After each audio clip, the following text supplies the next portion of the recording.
মোহনবাগানে ফিরছেন ঘরের ছেলে প্রীতম কোটাল, তুঙ্গে জল্পনা। আনোয়ার আলীকে নিয়ে জটিলতার মধ্যেই দলের প্রাক্তন অধিনায়ক প্রীতম কোটালকে ঘরে ফেরাচ্ছেন মোহনবাগান। দলবদলের বাজারে তুঙ্গে নয়া জল্পনা। শোনা যাচ্ছে প্রীতমের সঙ্গে কথাবার্তা অনেকটাই এগিয়ে গিয়েছে সবুজ মেরুনের। সব ঠিক থাকলে হয়তো পুরনো ক্লাবে প্রত্যাবর্তন হতে চলেছে মোহনবাগানের ঘরের ছেলের। একটা সময় মোহনবাগানের অবিচ্ছেদ্য অংশ ছিলেন। এক মরশুমে আগে তিনি মোহনবাগান ছেড়ে যোগ দেন কেরালা ব্লাস্টার্সে। সবুজ মেরুনের তৎকালীন কোচ জুয়ান ফেরেন্দার তাকে ছাঁটাই করেন, নাকি প্রীতম নিজেই ক্লাব ছাড়েন সেটা এখনো স্পষ্ট নয়। তবে মোহনবাগান ছাড়ার পর প্রীতমের কণ্ঠে একাধিকবার অভিমান ঝরে পড়েছে। আসলে জুয়ান প্রীতমের বদলে প্রথম পছন্দ হিসেবে আনোয়ার আলীকে খেলানো শুরু করেন। সেই আনোয়ারকে নিয়ে এবার জটিলতা শুরু হয়েছে মোহনবাগানে।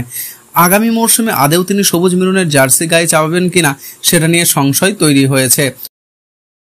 মোহনবাগানে ফেরানোর উদ্যোগ শুরু হয়েছে বলে খবর। ইতিমধ্যেই নাকি কথাবার্তা।